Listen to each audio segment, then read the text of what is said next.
Hi everyone, this is Anam. Welcome to PhD jobs and admission. So आज के इस video में हम दिल्ली यूनिवर्सिटी के पीएचडी एंट्रेंस एग्जामिनेशन के लिए रिसर्च मेथोडोलॉजी के कुछ इंपॉर्टेंट एमसीक्यूज जो जनरली आपको पूछे ही जाते हैं। सो मैं ये बता रही हूँ आपको, बहुत ही इंपॉर्टेंट सेशन होने वाला है आज का हमारा, जिसमें आपको जो मैंने यहाँ पर एमसीक्यू सॉल्व करवाया है, जनरली आपको पीएचडी एंट्रेंस एग्जामिनेशन में 100% ऐसे ही टाइप के क्वेश्चंस पूछे जाते हैं। इन क्वेश्चंस में से एक क्वेश्चन जनरली आपको एग्जामिनेशन में पूछा ही जाएगा। अच्छे तरीके से आपको ये वीडियो देखना है, सारे एमसीक्यूज को सॉल्व कर लेना है। अगर आपके जो भी डाउट्स है, आपके जो भी क्वेश्चंस है, आप मुझे कमेंट सेक्शन में पूछ सकते हो। अब जैसे कि आपको पता है, दिल्ली यूनिवर्सिटी के पीएचडी एंट्रेंस एग्जामिनेशन के एप्लीकेशन फॉर्म की जो लास्ट डेट थी वो जा चुकी है, जो कि थी 10 जुलाई 2022। तो जल्द से जल्द अभी चांसेस है कि आपके एंट्रेंस एग्जामिनेशन की डेट्स आ सकती है। तो इसके लिए आपको प्रिपरेशन जल्द से जल्द स्टार्ट कर देनी है। जैसे कि आपको पता है, डीयू यूनिवर्सिटी के पीएचडी एंट्रेंस एग्जामिनेशन में जो आपका पार्ट 1 होता है, जो पेपर 1 होता है, ये रिसर्च मेथोडोलॉजी होता है, जो कि हर एक कैंडिडेट्स के लिए कॉमन होता है। तो मैं आपको बता दूं, रिसर्च मेथोडोलॉजी पर हमने आपके लिए कोर्स लेकर आया है, जैसे कि आप स्क्रीन पर देख सकते हो, जिसमें हम आपको वीडियो लेक्चर्स प्रोवाइड करते हैं। आपको पूरा सिलेबस यहाँ पर हम कवर करते हैं वीडियो लेक्चर्स में, जो कि आपके थ्योरी और एमसीक्यूज दोनों वीडियो लेक्चर्स प्रोवाइड करते हैं। थ्योरी से पहले हम आपके कॉन्सेप्ट्स को बिल्ड करवाते हैं, एंड देन एमसीक्यूज में हम आपको ट्रिक्स बताते हैं कि किस तरीके से आपको ट्रिक्स यूज करना है। उसी तरीके से नोट्स हम आपको प्रोवाइड करते हैं, काफी सिंपलेस्ट लैंग्वेज में नोट्स आपके इंटरव्यू के लिए भी बहुत हेल्पफुल होने वाले हैं notes. Then mock test, total 10 mock test provide कर रहे हैं, तो उस तरीके से आपके 400 क्वेश्चंस हम मॉक टेस्ट में कवर करते हैं। And then finally 1500 plus MCQs revision PDF, जो कि आपका रिवीजन का काम करती है। तो मैं यहाँ पर आपको बता दूं, 100% गारंटी के साथ हम आपको ये कोर्स प्रोवाइड कर रहे हैं। आपको पास करने की रिस्पॉन्सिबिलिटी हमारी होगी, हम आपको पास करवाएंगे, हम आपको टाइम टू टाइम गाइड करते रहते हैं। तो आपको याद रखना है, आपको ज्यादा टाइम वेस्ट नहीं करते हुए जल्द से जल्द आपको प्रिपरेशन को स्टार्ट करना है। स्टार्ट करने के लिए स्क्रीन पर जो आपको नंबर नजर आ रहा है, उस नंबर पर व्हाट्सएप के थ्रू हमें कॉन्टैक्ट करना है, और आप हमारे ऐप के थ्रू भी स्टडी मटेरियल को एक्सेस कर सकते हो, जिसके लिंक मैंने आपके साथ comment section as well as description box में भी शेयर कर रखी है। So that's it, and let's begin with the video. तो एक बार ये एमसीक्यू स्टार्ट करने से पहले मैं आपको अच्छे तरीके से हमारे कंटेंट जो हम आपको प्रोवाइड करते हैं, जो स्टडी मटेरियल हम आपको प्रोवाइड करते हैं, उसके बारे में एक बार मैं आपको फटाक से बता दूं कि हमारे इस कोर्स में हम आपको video lectures, mock test, notes provide करते हैं, और 1500 प्लस एमसीक्यूज रिविजन पीडीएफ। ये सारा जो कंटेंट आप देख रहे हो स्क्रीन पर, ये आपको एक ही जगह मिलेगा। कई स्टूडेंट्स क्या करते हैं, इंटरनेट से स्टडी मटेरियल रिफर करते हैं। सो इंटरनेट पे जो लैंग्वेज यूज करी जाती है, बहुत डिफिकल्ट लैंग्वेज यूज करी जाती है, जिससे कि आपको समझ नहीं आता है क्या लिखा हुआ है, किस तरीके से ये जो कंटेंट है आपको किस तरीके से रीड करना है, कितना कंटेंट आपको फॉलो करना है। क्योंकि हम हमारे कोर्स में आपको बताते हैं आपको कितना स्टडी मटेरियल यूज करना है। बहुत ज्यादा भी नहीं आपको पढ़ना है, बहुत कम भी नहीं, आपको जितना सफिशिएंट है आपके स्टडी के लिए उतना आपको पढ़ना है। सो हमारे कोर्स में हम आपको गाइड करते रहते हैं कि किस तरीके से आपको किस टॉपिक पर ज्यादा फोकस रहना है, कहाँ से ज्यादा क्वेश्चंस आपको पूछे जा सकते हैं। ये सारी चीजें हमारे कोर्स में हम आपको बताते हैं। सो हमारा ये जो कोर्स है, हम आपको गारंटी के साथ कहते हैं कि हमारे इसी कोर्स से आपको एग्जाम में 30 से 35 क्वेश्चन डायरेक्टली पूछे जाएंगे। तो जल्द से जल्द आपको कोर्स को परचेस करना है। परचेस करने के लिए स्क्रीन पर ये जो नंबर नजर आ रहा है, इस पर व्हाट्सएप के थ्रू हमें कॉन्टैक्ट करना है। याद रखिएगा, नॉर्मल कॉल इस नंबर पर नहीं लगेगा, और आप हमारे इस ऐप के थ्रू भी स्टडी मटेरियल को एक्सेस कर सकते हो। सो ऐप को एक्सेस करने के लिंक मैंने आपके साथ डिस्क्रिप्शन बॉक्स में प्रोवाइड कर रखी है। So that's it, and let's begin with the MCQs. First question, mean, median and mode इस क्वेश्चन में हमें फाइंड आउट करना है मीन, मीडियन एंड मोड, ये तीनों भी क्या होते हैं। So remember, mean, median and mode आपके मेजर्स ऑफ सेंट्रल टेंडेंसी होती है। तो सेंट्रल टेंडेंसी को मेजर करने के लिए हम मीन, मीडियन एंड मोड का यूज करते हैं। सो पहले हम देखते हैं सेंट्रल टेंडेंसी होता क्या है, एंड देन उसके बाद हम ये तीनों भी टर्म्स देखेंगे, मीन, मीडियन एंड मोड। तो सेंट्रल टेंडेंसी वो टर्म होता है जो किसी भी डिस्ट्रीब्यूशन की टिपिकल, और यू कैन से मिडिल और सेंट्रल वैल्यू को बताती है। अब मान लो आपके पास एक इंफॉर्मेशन है, आपने कुछ डेटा कलेक्ट करा, और आपका जो डेटा है कुछ इस तरीके से स्प्रेड आउट है। तो आपका जो डेटा है आपने कुछ इस तरीके से स्प्रेड कर दिया, आपने कुछ इस तरीके से डिस्ट्रीब्यूट कर दिया। तो इसी वर्ड से आपका वर्ड बना है डिस्ट्रीब्यूशन।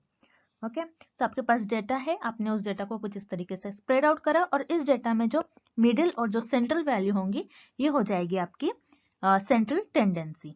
तो सेंट्रल टेंडेंसी को मेजर करने के लिए हम मीन, मीडियन एंड मोड ये तीनों भी टर्म्स का यूज करते हैं।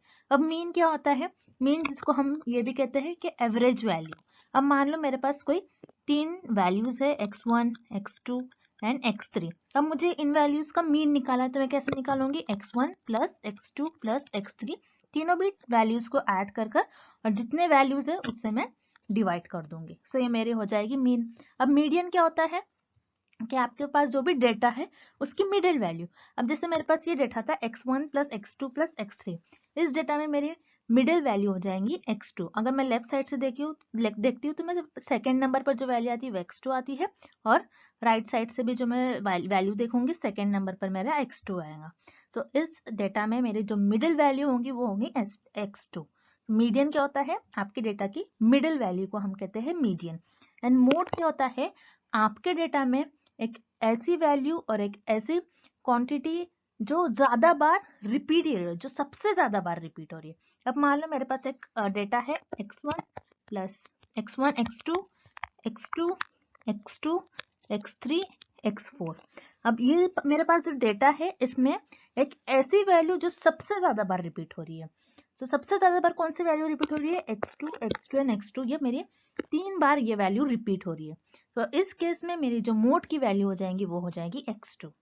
तो मीन, मीडियन एंड मोड को मेजर करने के लिए हम सेंट्रल टेंडेंसी का यूज करते हैं। So mean, median and mode are measures of central tendency. That's why आपका करेक्ट ऑप्शन हो जाएगा option C. Next, which one of the following is not a qualitative forecasting method? इस question में हमें find out करना है कि कौन से ऑप्शन में हमें क्वालिटेटिव फोरकास्टिंग मेथड गिवन नहीं है। अब क्वालिटेटिव का मतलब क्या होता है? जैसे क्वालिटेटिव किसी चीज की क्वालिटी बताता है। सो क्वालिटेटिव रिसर्च में हमारे पास जो भी डेटा होता है वो टेक्स्ट और वर्ड्स के फॉर्म में होता है। क्वालिटेटिव रिसर्च में हमारे पास डेटा। और फोरकास्टिंग का मतलब क्या होता है? फोरकास्टिंग मतलब कुछ प्रिडिक्ट करना, कुछ गेस करना। अब हमें इस क्वेश्चन में फाइंड आउट करना है कि क्वालिटेटिव फोरकास्टिंग मेथड हमें किस ऑप्शन में गिवन नहीं है। सो हम वन बाय वन ऑप्शंस देखते हैं। Option A, educated guess. Educated guess क्या होता है? कि कुछ सोच समझकर गेस करना। अब जैसे मैंने सोच समझकर ये गेस कर लिया कि जो एक पर्टिकुलर डिसीज है, उस डिसीज के अगेंस्ट मैं ये ड्रग दूंगी तो हो सकता है ये ड्रग लेने से ये डिसीज क्योर हो जाए। तो मेरे पास जो भी इंफॉर्मेशन होंगी गेस करने के लिए, मैं अपने जो भी इंफॉर्मेशन के बेसिस पर मैंने गेस किया है वो इंफॉर्मेशन मेरे पास टेक्स्ट और वर्ड्स के फॉर्म में हो जाएगी। तो उसी तरीके से क्वालिटेटिव रिसर्च में जो भी हमारे पास डेटा होता है वो टेक्स्ट और वर्ड्स के फॉर्म में होता है। तो यहाँ पर आपका ऑप्शन ए करेक्ट हो जाएगा। एजुकेटेड गेस ये आपका क्वालिटेटिव फोरकास्टिंग मेथड हो जाएगा। Then option B, executive committee consensus. Executive committee consensus का मतलब होता है कि कमेटी को बुलाया जाता है और उस कमेटी में, जैसे कोई भी कमेटी हो सकती है, उसमें 4 to 5 पीपल का ग्रुप बनाया जाता है। कोई हो सकता है उसमें किसी डिसीज के बारे में, कोई पॉलिसी के बारे में, बिजनेस से रिलेटेड कुछ भी उस पर्टिकुलर ग्रुप में डिस्कशन होगा। उनके लोगों के एक्सपर्ट्स के ओपिनियन जानेंगे और उसके बेसिस पर कोई कंक्लूजन पर आएंगे। तो यहाँ पर एग्जीक्यूटिव कमेटी सेंसेस में जो भी डिस्कशन होंगे, जो भी उनके ओपिनियन होंगे, वो अगेन उनके पास टेक्स्ट और वर्ड्स के फॉर्म में इंफॉर्मेशन होगी। तो ये भी आपका क्वालिटेटिव फोरकास्टिंग मेथड में आ जाएगा। Then option C, Delphi method. Delphi method क्या होता है? जिसमें आप एक्सपर्ट से सर्वे कराते हो। एक्सपर्ट से सर्वे कराया जाता है जिसमें एक ग्रुप बनाया जाता है और उन ग्रुप में उस पर्टिकुलर टॉपिक पर, जैसे कोई हार्ट स्पेशलिस्ट को आपने बुलाया है, सो उनका आपने इंटरव्यू लिया है, एक ग्रुप बनाया है, 4-5 हार्ट स्पेशलिस्ट को आपने बुलाया है, उस पर्टिकुलर टॉपिक पर आप डिस्कशन करोगे, उनके ओपिनियंस जानोगे। सो यहाँ पर क्या होता है? डेल्फी मेथड में एक राउंड बनाया जाता है जिसमें एक क्वेश्चनर प्रोवाइड किया जाता है। सारे लोगों को एक क्वेश्चनर प्रोवाइड किया जाता है और उस क्वेश्चनर में रिस्पोंडेंट्स को, जो भी एक्सपर्ट्स होंगे, उनका रिस्पॉन्स कलेक्ट करा जाता है। और उनका रिस्पॉन्स कलेक्ट करने के बाद ग्रुप में डिस्कशन होते हैं उनके रिस्पॉन्स पर। सो डेल्फी मेथड में भी जो भी डिस्कशन होंगे वो टेक्स्ट और वर्ड्स के फॉर्म में हो जाएंगे। सो ये भी आपका क्वालिटेटिव फोरकास्टिंग मेथड हो जाएगा। Then option D, linear regression method. Linear regression method में रिमेंबर आपके पास जो भी इंफॉर्मेशन होगी ये नंबर्स के फॉर्म में होगी, जिसमें आपके पास जो भी डेटा होता है वो नंबर्स के फॉर्म में होता है और आप उस इंफॉर्मेशन को, उस डेटा को आप कुछ ग्राफ में इस तरीके से स्प्रेड करते हैं। आपके पास कोई डेटा होता है, वो डेटा इस तरीके से स्प्रेड आउट रहता है एंड देन आप उसको एक लीनियर इंफॉर्मेशन कलेक्ट करते हो और उसके बेसिस पे आप देखते हो कि आगे क्या होगा। आपके पास बस इतना ही इंफॉर्मेशन है, तो आप गेस करते हो। जैसे ये मार्केटिंग में ज्यादा यूज करा जाता है, कितना प्रॉफिट हो सकता है, आगे कितना लॉस हो सकता है, ये जानने के लिए। तो लीनियर रिग्रेशन मेथड ये आपका क्वालिटेटिव फोरकास्टिंग मेथड नहीं होगा, बल्कि ये आपका क्वांटिटेटिव फोरकास्टिंग मेथड हो जाएगा। और इस क्वेश्चन में भी हमें यही पूछ रहा है, which is not qualitative forecasting method. तो यहाँ पर आपका ऑप्शन डी जो है ये आपका क्वालिटेटिव फोरकास्टिंग मेथड नहीं होगा। दैट्स व्हाई यहाँ पर आपका करेक्ट ऑप्शन हो जाएगा option D, linear regression method. Next, the steps taken to solve a problem are given below. Arrange them in a correct order. First, analyze. Second, test. Third, implement. Then evaluate, document, design, and last is develop. इस question में हमें हम research में किस तरीके से problem को solve कर सकते हैं उसके स्टेप्स गिवन हैं, और जो स्टेप्स हैं उनको हमें करेक्ट ऑर्डर में अरेंज करना है। सो जैसे हम रिसर्च में किसी भी प्रॉब्लम को सॉल्व करते हैं, अब मान लो मेरे पास एक प्रॉब्लम है, मुझे उसको सॉल्व करना है। अब यहाँ पर मेरे पास एक प्रॉब्लम है, मान लो मेरे पास एक प्रॉब्लम है कोविड डिसीज है, उस प्रॉब्लम को सॉल्व करना है। जब कोविड डिसीज नहीं आई होंगी तो रिसर्चर ने उस प्रॉब्लम को तो सॉल्व किया, उसके अगेंस्ट वैक्सीन बनाया। तो इस प्रॉब्लम को सॉल्व करने के लिए रिसर्चर ने कौन कौन से स्टेप्स को फॉलो किया, कैसे फॉलो किया, कैसे सीक्वेंस में फॉलो करा, हमें वो करेक्ट ऑर्डर अरेंज करना है। अब मान लो हमने जैसे देखा अभी कोविड एक प्रॉब्लम है, देन जब ये प्रॉब्लम आई होंगी तो फर्स्ट स्टेप में रिसर्चर ने उसको एनालाइज किया होगा, उस प्रॉब्लम को एनालाइज किया होगा। तो एनालाइज आपका फर्स्ट स्टेप में आया होगा। तो फर्स्ट स्टेप में एनालाइज आएगा आपका, मतलब कोविड को किस तरीके से उन्होंने ऑब्जर्व किया, जिन जिन लोगों में कोविड डिसीज देखी गई उनको ऑब्जर्व किया होगा, उनकी बॉडी कैसे बिहेव कर रही होंगी। तो एनालाइज ये आपका फर्स्ट स्टेप में आएगा। एनालाइज करने के बाद, प्रॉब्लम को एनालाइज करने के बाद देन आप उसको डिजाइन करोगे। डिजाइन आपका सेकंड स्टेप में आएगा। डिजाइन क्या होता है? डिजाइन का मतलब होगा कि आप आपका जो प्रॉब्लम है उस प्रॉब्लम को आप किस तरीके से सॉल्व करने वाले हो, कौन कौन से मेथड्स यूज करने वाले हो, किस तरीके से आप उस प्रॉब्लम को सॉल्व करते हो। आप मेथड चूज करोगे, आप प्लानिंग करोगे। डिजाइन का मतलब ये होता है कि प्लान करना, कुछ प्लानिंग करोगे आप यहाँ पर। देन डिजाइन करने के बाद आप डेवलप करोगे उस प्रॉब्लम को। डेवलप का मतलब होता है कि आपका जो प्रॉब्लम है उससे क्या क्या सोल्यूशंस हो सकते हैं। क्या मैं ऐसा करूँ तो उसका ये सोल्यूशन निकल कर आएगा, क्या मैं ये ड्रग बनाऊं या फिर मैं वैक्सीन बनाऊं तो ये डिसीज और ये प्रॉब्लम क्योर हो सकती है। ओके, तो मैं डिजाइन करने के बाद मैं उस प्रॉब्लम को डेवलप करूंगी। तो डेवलप आपका थर्ड पर आएगा। देन उसके बाद डेवलप करने के बाद आप उसको टेस्ट करोगे। टेस्ट आपका फोर्थ नंबर पर आएगा। ओके, मतलब आप टेस्ट करोगे, आप कुछ लोगों को वो ड्रग या फिर वो वैक्सीन देकर देखोगे कि उनमें कैसा इफेक्ट हो रहा है, टेस्ट करोगे। ओके, टेस्ट करने के बाद आप उसको डॉक्यूमेंट करोगे। डॉक्यूमेंट आपका फिफ्थ नंबर पर आएगा। डॉक्यूमेंट मतलब आपने जो भी देखा है, जैसे कि अपने कुछ पॉपुलेशन में से कुछ मेंबर्स को आपने ड्रग देकर देखा, कुछ को वैक्सीन देकर देखा, और देखा कि उनकी बॉडी में कैसा इफेक्ट आ रहा है, क्या उन जो कोविड प्रॉब्लम है क्या उनसे क्योर हो रहे या फिर नहीं हो रहे वो ड्रग और वैक्सीन लेने से। आप ये डेटा, ये इंफॉर्मेशन आप लिखोगे, डॉक्यूमेंट करोगे।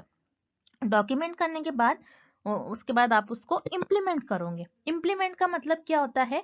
जैसे आप मेजर करोगे चीजों को, कितने लोग जैसे मान लो मैंने यहाँ पर आपको बोला था कि ड्रग और वैक्सीन हमने दोनों देकर देखा, तो आप ये देखोगे कि कितने लोग ड्रग लेने के बाद क्योर हो रहे हैं। मान लो 70 लोग ड्रग लेने के बाद क्योर हो रहे हैं और सिर्फ 30 लोग जो है वो वैक्सीन लेने से क्योर हो रहे हैं। सो आपने यहाँ पर ये देखा कि कितने लोग क्या क्या लेने से, ड्रग लेने से और वैक्सीन लेने से क्योर हो रहे हैं। देन इम्प्लीमेंट के बाद, इम्प्लीमेंट आपका 6 पर आएगा। Then last is evaluate. Evaluate आपका 7 पर आएगा।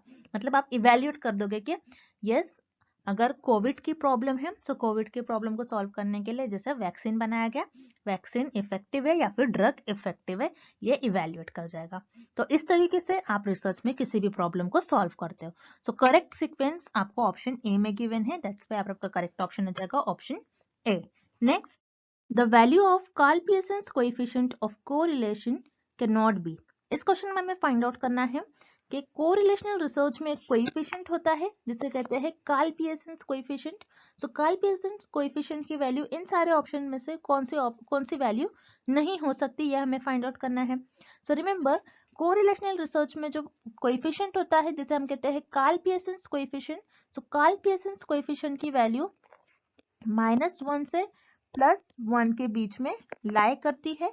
अगर मान लो आपके कार्ल पियर्सन कोएफिशिएंट की वैल्यू -1 है, दैट मीन्स आपके कोरिलेशनल रिसर्च में जो वेरिएबल है वो परफेक्ट नेगेटिव कोरिलेटेड होंगे। अगर मान लो आपके कार्ल पियर्सन कोएफिशिएंट की वैल्यू +1 है, तो आपके जो कोरिलेशनल रिसर्च में जो वेरिएबल्स होते हैं वो परफेक्ट पॉजिटिव कोरिलेटेड होंगे। और अगर आपके कार्ल पियर्सन कोएफिशिएंट की वैल्यू 0 है, मतलब there is no relationship between the variables in correlational research. तो आपको याद रखना है, आपकी कार्ल पियर्सन कोएफिशिएंट की वैल्यू -1 से +1 के बीच में लाई करती है। अगर आपके कार्ल पियर्सन कोएफिशिएंट की वैल्यू -1 है, that means variables are perfect negative correlated. अगर आपके कार्ल पियर्सन कोएफिशिएंट की वैल्यू +1 है, दैट मीन्स जो वेरिएबल्स है वो परफेक्ट पॉजिटिव कोरिलेटेड है। और अगर आपके कार्ल पियर्सन कोएफिशिएंट की वैल्यू 0 है, दैट मीन्स उस केस में वेरिएबल्स के बीच में कोई रिलेशन नहीं होगा। तो आपको ये याद रखना है, this is very important question. Exam में इस टॉपिक से एक क्वेश्चन कंपलसरी आता है, सो आपको ये याद रखना है। अब हम ऑप्शंस की तरफ चलते हैं। Option A +-1, yes, Karl Pearson coefficient की वैल्यू -1 से +1 के बीच में लाई करती है, दैट्स व्हाई आपका ऑप्शन ए करेक्ट हो जाएगा। Then option C 0, so Karl Pearson coefficient की वैल्यू 0 भी हो सकती है, सो यहाँ पर आपको ऑप्शन सी भी करेक्ट हो जाएगा। देन ऑप्शन डी +-0.5, सो कार्ल पियर्सन कोएफिशिएंट की वैल्यू +-0.5 भी हो सकती है, बिकॉज -0.5 कुछ यहाँ पर लाई करेगा और +0.5 यहाँ पर लाई करेगा। सो कार्ल पियर्सन कोएफिशिएंट की वैल्यू +-0.5 भी होती है। देन कार्ल पियर्सन कोएफिशिएंट की वैल्यू +-2 नहीं होती है, बिल्कुल कार्ल पियर्सन कोएफिशिएंट क्योंकि -1 से +1 के बीच में लाई करता है, सो -1 से +1 के बीच में +-2 वैल्यू लाई नहीं करती है, दैट्स व्हाई अब आपका ऑप्शन बी इनकरेक्ट है, बिकॉज कार्ल पियर्सन कोएफिशिएंट की वैल्यू +-2 नहीं हो सकती है। और आपको ऑप्शन में भी यही पूछ रहा है कि कार्ल पियर्सन कोएफिशिएंट की वैल्यू क्या नहीं हो सकती है, so here correct option is option B +-2। Next question. For nominal data, the only measure of central tendency that can be applied is, इस क्वेश्चन में हमें फाइंड आउट करना है, अगर आपके पास नॉमिनल डेटा है, उस केस में आपको उस डेटा को मेजर करना है, देन आप कौन सी सेंट्रल टेंडेंसी का यूज करोगे, कौन सी सेंट्रल टेंडेंसी यूज कर कर उस डेटा को मेजर करोगे, हमें ये फाइंड आउट करना है। सो रिमेंबर, जैसे हम देखते हैं स्केल्स ऑफ मेजरमेंट के 4 टाइप्स होते हैं, nominal, ordinal, interval and ratio. उसमें आपको यहाँ पर गिवन है nominal. Nominal data, nominal scale में आपके पास जो भी डेटा होगा वो आपके पास नंबर्स के फॉर्म में नहीं होता है, आपको ये याद रखना है, नंबर्स के फॉर्म में आपके पास डेटा नहीं होता है। आप क्या करते हो नॉमिनल डेटा में, लोगों के फीचर्स के हिसाब से, कोई भी चीज के फीचर्स के हिसाब से उनको बस डिवाइड करते हो कैटेगरीज में। ओके, तो जो भी इनके फीचर्स हो, जब भी सिमिलैरिटीज होंगी, उनके कैरेक्टरिस्टिक्स के वजह से आप उनको कैटेगराइज करते हो, उनको डिवाइड करते हो। सो ये होता है आपका नॉमिनल डेटा। अब नॉमिनल डेटा को मेजर करने के लिए आप कौन से सेंट्रल टेंडेंसी का यूज करोगे, सिर्फ और सिर्फ मोड। और मोड क्या होता है, मोड जैसे कि हमने देखा था अभी, मोड का मतलब होता है कि आपके पास जो भी इंफॉर्मेशन है, उस इंफॉर्मेशन में सबसे ज्यादा बार, मैक्सिमम बार कौन सी वैल्यू रिपीट हो रही है। मोड को हम मैक्सिमम फ्रीक्वेंसी एलिमेंट भी कहते हैं, आपको याद रखना, मोड को हम क्या कहते हैं, मैक्सिमम फ्रीक्वेंसी एलिमेंट। आपके पास जो भी डेटा होगा, उस डेटा में कौन सा एलिमेंट ऐसा है जो मैक्सिमम बार, सबसे ज्यादा बार रिपीट होगा, वो आपका हो जाएगा मोड के अंदर। ओके, सो उसी तरीके से मोड में आपके पास जो भी इंफॉर्मेशन होंगी, जो भी कैरेक्टरिस्टिक होंगी, जो भी आपके पास फीचर्स होंगे, जो भी रिपीट हो रही होंगी, तो नॉमिनल डेटा को मेजर करने के लिए आप मोड का इस्तेमाल करोगे। मोड के लिए आपको जरूरी नहीं है कि नंबर्स ही हो, रिमेंबर मोड में आपको जरूरी नहीं होता है कि आपके पास सिर्फ नंबर्स के फॉर्म में डेटा हो, लेकिन जैसा आप यहाँ पर देख रहे हो, arithmetic mean, harmonic mean, mean अगर जब आप कैलकुलेट करते हो, मीन को कैलकुलेट करने के लिए आपके पास कुछ नंबर्स होने चाहिए, दैट्स व्हाई यहाँ पर आपको ऑप्शन ए और बी दोनों भी इनकरेक्ट हो जाएगा। Then option C median, median क्या होती है, आपके पास जो भी डेटा होता है उसमें जो मिडिल वैल्यू होती है, मिडिल वैल्यू का आप कहते हो मीन। सो यहाँ पर मीडियन में भी आपके पास कुछ ना कुछ वैल्यूज होना चाहिए, सो यहाँ पर आपका ऑप्शन सी भी इनकरेक्ट हो जाएगा, बिकॉज नॉमिनल डेटा में हमारे पास जो भी डेटा होता है वो नंबर्स के फॉर्म में नहीं होता है। सो हम इस केस में कौन सा स्केल ऑफ मेजरमेंट यूज करेंगे, सिर्फ और सिर्फ मोड, दैट्स व्हाई आपका करेक्ट ऑप्शन हो जाएगा option D, mode. Next, the standard error of the mean of a random sample of size 2 or more, इस क्वेश्चन में हमें फाइंड आउट करना है स्टैंडर्ड एरर ऑफ मीन में अगर आपकी सैंपल साइज 2 और 2 से ज्यादा है तो उस केस में कौन सा ऑप्शन करेक्ट होगा, हमें ये फाइंड आउट करना है। So remember standard error of mean का फॉर्मूला होता है sigma upon under root of capital N. So standard error of mean होता क्या है पहले आपको ये पता होना चाहिए। So standard error of mean होता है difference between population mean and sample mean. Okay मतलब आपके सैंपल का मीन और जो पॉपुलेशन का मीन उसमें कितना डिफरेंस है। अगर बहुत ज्यादा डिफरेंस है तो आपका जो स्टैंडर्ड एरर है वो आपके जो एरर्स होंगे वो ज्यादा होंगे। ऑब्वियसली बात है जितना ज्यादा डिफरेंस होगा उतना ज्यादा आपका एरर होगा। Okay so standard error of mean का मतलब होता है आपके जो पॉपुलेशन का मीन है और सैंपल का मीन उन दोनों के बीच में कितना डिफरेंस है। अब स्टैंडर्ड एरर ऑफ मीन में का आपका जो फॉर्मूला है sigma upon under root of N. तो यहाँ पर सिग्मा का मतलब होता है स्टैंडर्ड डिविएशन ऑफ पॉपुलेशन। मतलब स्टैंडर्ड डिविएशन ऑफ पॉपुलेशन का मतलब होता है कि आपका पॉपुलेशन का जो डेटा है, पॉपुलेशन में आपके पास जो भी इंफॉर्मेशन होंगी उसका डेटा किस तरीके से स्प्रेड आउट है। यहाँ पर कैपिटल एन का मतलब होता है आपका सैंपल साइज। ओके आपके सैंपल साइज क्या है आप डिसाइड कर लेते हो कि मैं इतना 100 पॉपुलेशन है, मतलब आपके पास 100 पॉपुलेशन है, पॉपुलेशन में 100 मेंबर्स है, उसमें से मैं सिर्फ 50 मेंबर्स पर मैं रिसर्च परफॉर्म करूंगी तो मतलब आपके सैंपल साइज उस केस में हो जाएंगे 50। तो इस तरीके से होता है। सिग्मा का मतलब होता है standard deviation of population and capital N का मतलब होता है सैंपल साइज। तो ये सब हमने स्टैंडर्ड एरर ऑफ मीन उसके सारे हमने टर्म्स देख लिए उसके फॉर्मूले के। अब देखते हैं हमें क्वेश्चन में क्या गिवन है। इस क्वेश्चन में आपको गिवन है सैंपल साइज। सैंपल साइज की आपको वैल्यू गिवन है, क्या हो सकती है 2 हो सकती है या फिर 2 से ज्यादा हो सकती है। तो हम क्या करेंगे इस फॉर्मूले में सैंपल साइज की इंफॉर्मेशन जो भी हमें गिवन है वैल्यू वो पुट कर देंगे। तो स्टैंडर्ड एरर ऑफ मीन का हो जाएगा सिग्मा की वैल्यू जैसे मैं अज्यूम कर लेती हूँ मेरे पास जो स्टैंडर्ड डिविएशन ऑफ पॉपुलेशन है उसकी वैल्यू 10 है, सिग्मा मेरे पास 10 है। अंडर रूट ऑफ जैसे हमें गिवन है सैंपल साइज 2 हो सकती है या फिर 2 से ज्यादा हो सकती है, 3 हो सकती है, 4 हो सकती है, कुछ भी हो सकती है 2 के बाद। तो फॉर एग्जांपल मैंने यहाँ पर 4 ले लिया तो 10 अपॉन 2 तो यहाँ पर मेरी हो गई जो मेरा स्टैंडर्ड एरर मीन की वैल्यू आ रही है वो आ रही है मेरी 5। मतलब अगर मेरी स्टैंडर्ड डिविएशन ऑफ पॉपुलेशन की वैल्यू ज्यादा है तो ऑब्वियसली मेरा स्टैंडर्ड एरर ऑफ मीन की जो वैल्यू आएगी वो स्टैंडर्ड डिविएशन ऑफ पॉपुलेशन से कम आएगी, क्योंकि स्टैंडर्ड डिविएशन ऑफ पॉपुलेशन का वैल्यू मैंने क्या लिया था यहाँ पर 10 लिया था और मेरा जो स्टैंडर्ड एरर ऑफ मीन आ रहा है उसकी वैल्यू 5 आ रही है।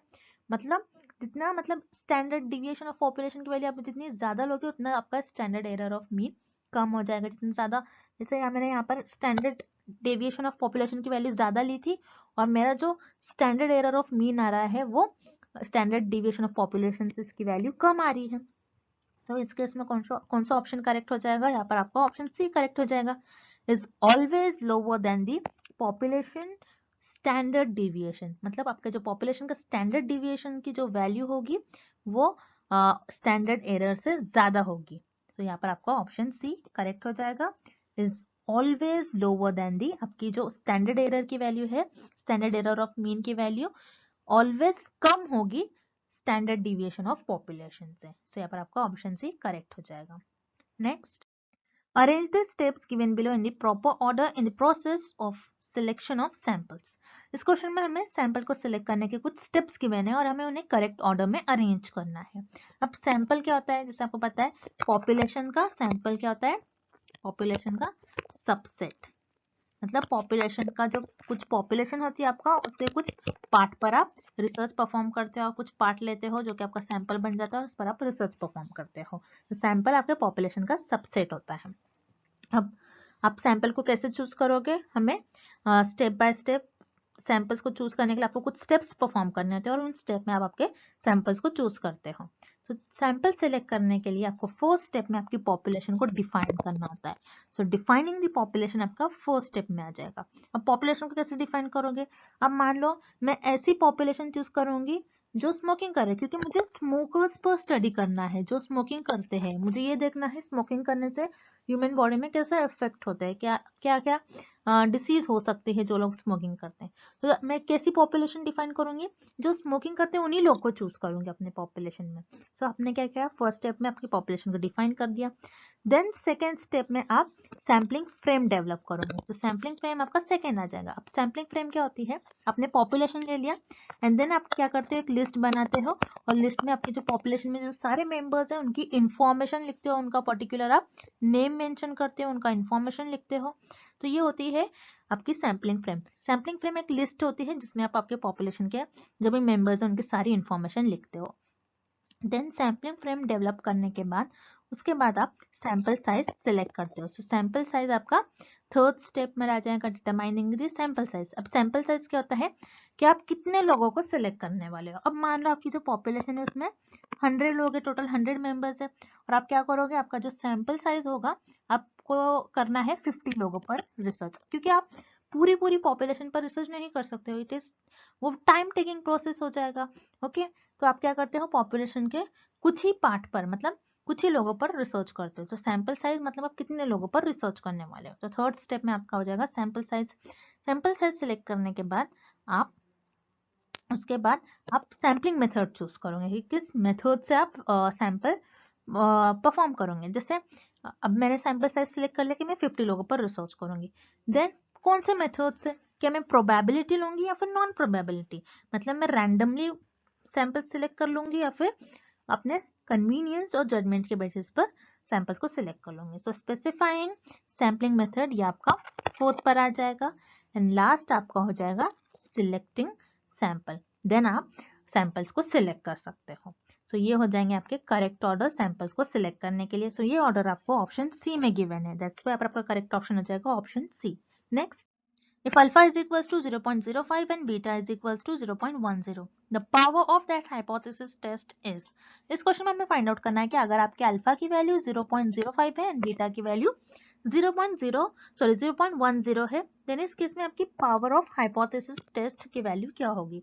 पावर ऑफ हाइपोथेसिस का मतलब होता है प्रोबेबिलिटी, आपको याद रखना है, probability that the correctly reject the null hypothesis।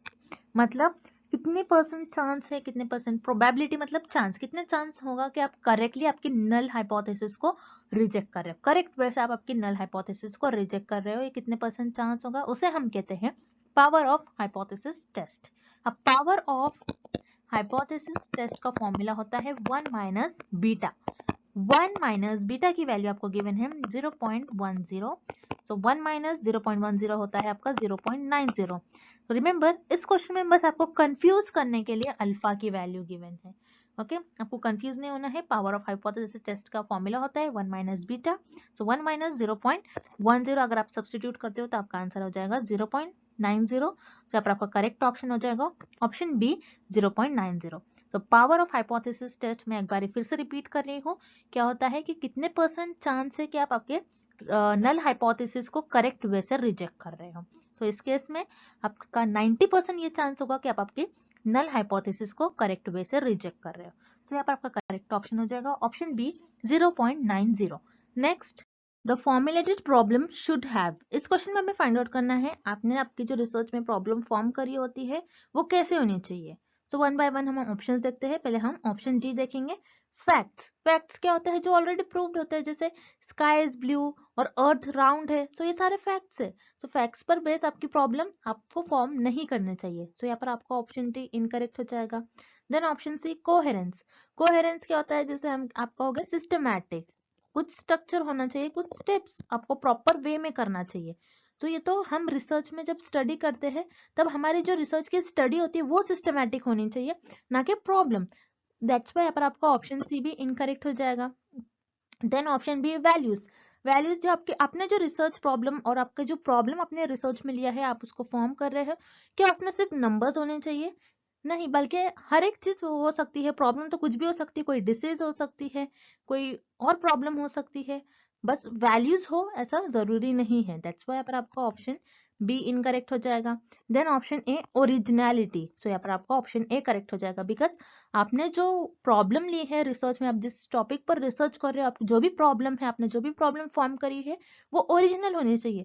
Because research हम किस टॉपिक पर करते हैं, जो ओरिजिनल हो, जो ऑलरेडी रिसर्च की गई होंगी उस पर थोड़ी ना हम रिसर्च करते हैं, बल्कि जो न्यू टॉपिक होता है। रिसर्च इसीलिए तो की जाती है कि जो न्यू टॉपिक है, न्यू इन्फॉर्मेशन फाइंड आउट करने के लिए रिसर्च करी जाती है। तो आपका जो प्रॉब्लम है, आपने जो भी प्रॉब्लम रिसर्च में फॉर्म करा है वो ओरिजिनल होनी चाहिए। दैट्स व्हाई पर आपका करेक्ट ऑप्शन हो जाएगा option A, originality. Next, which of the following statements on testing of hypothesis is always true?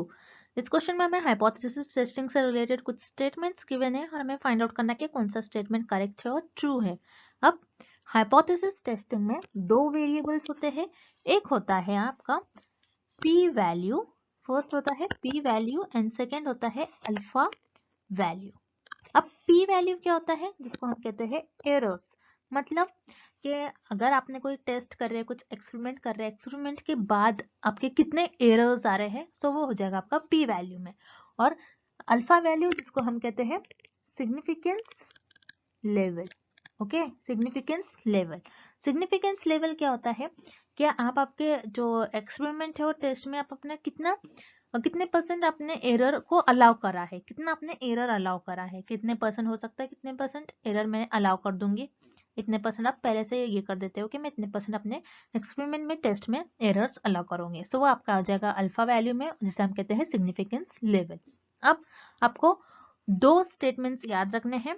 First, very important, आपकी जो पी वैल्यू है, P value less than alpha value होती है, मतलब लेस देन सिग्निफिकेंस वैल्यू होती है, then उस case में आप आपकी जो नल हाइपोथेसिस है, नल हाइपोथेसिस को रिजेक्ट कर दोगे। ओके, देन सेकेंड केस है, आपकी जो पी वैल्यू है अगर वो ग्रेटर देन अल्फा वैल्यू है, ग्रेटर देन सिग्निफिकेंस वैल्यू है, देन उस केस में आप आपकी जो नल हाइपोथेसिस है उसको एक्सेप्ट कर लोगे। ओके, ये दो आपको बहुत इंपॉर्टेंट केस है, आपको याद रखना है। पी वैल्यू अगर आपकी लेस देन अल्फा वैल्यू है, देन आप उस केस में नल हाइपोथेसिस को रिजेक्ट कर लोगे।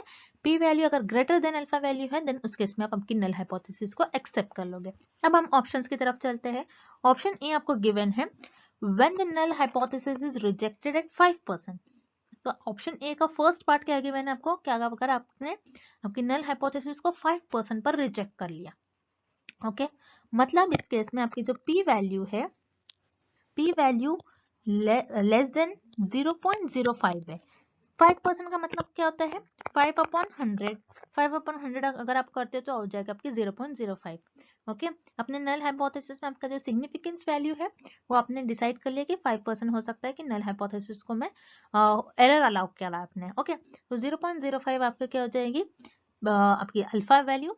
ओके, तो फर्स्ट केस क्या गिवन है आपको, ऑप्शन ए में फर्स्ट पार्ट क्या गिवन है, आपकी जो नल हाइपोथेसिस आपने उसको 5% पर रिजेक्ट कर लिया। देन इसी ऑप्शन का सेकेंड पार्ट है, it is always rejected at 1% level of significance। मतलब आपकी जो p वैल्यू है इस केस में ये लेस देन 0.01 होंगी। 1% का क्या मतलब होता है, 1/100। 1/100 अगर आप करते तो 0.01 वैल्यू आती है। ओके, सो अगर मैं ऐसा बोल रही हूँ कि 0.05 जो वैल्यू है मेरी, ये p वैल्यू उससे कम होगी। ओके, तो मैं क्या ये भी कह सकती हूँ कि 0.01 जो है ये p वैल्यू से कम, 0.01 जो है मेरी p वैल्यू जो है इससे कम ही होगी? नहीं, क्योंकि अगर 0.05 से कम आ रही है, पहला स्टेटमेंट क्या बोल रहा है, 0.05 से p वैल्यू कम आ रही है, मतलब वो 0.04 हो सकता है, 0.03 हो सकता है, 0.02 हो सकता है। लेकिन सेकंड क्या बोल रहा है, 0.01 से भी कम होगी। ऐसा तो पॉसिबल नहीं है। अगर 0.02 हो गया तो ये क्या हो गई, ये हाइपोथेसिस तो इनकरेक्ट हो गई, ये ऑप्शन तो इनकरेक्ट हो गया। Then second, the null hypothesis is rejected at 1%। मतलब यहाँ पर आपका p वैल्यू जो होगा, p value is less than 0.01।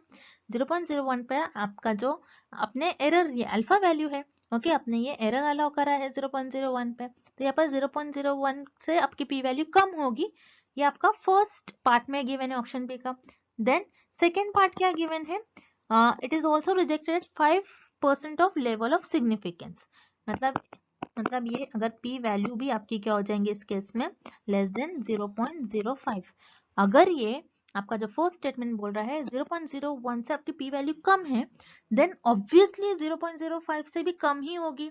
Okay, अगर मैं लेती हूँ 0.08, मान लो 0.08 वैल्यू ले रही हूँ मैं, तो ये 0.01 से कम ही है, या फिर सॉरी 0.00 वैल्यू ले रही हूँ, मान लो फॉर एग्जांपल 0.00 वैल्यू लिया मैंने। ओके, तो मैं 0.00 वैल्यू ले रही हूँ, तो ये 0.01 से कम ही है। ओके, तो 0.00 जो वैल्यू है ये तो 0.05 से भी कम है, तो ये तो पॉसिबल है, तो यहाँ पर आपको ऑप्शन भी करेक्ट हो जाएगा। It is correct about hypothesis testing. That's why पर आपका करेक्ट ऑप्शन हो जाएगा option B. When the null hypothesis is rejected at 1%, it is also rejected at 5% level of significance. So यहाँ पर आपका ऑप्शन भी करेक्ट हो जाएगा। And thank you for watching this video. See you tomorrow.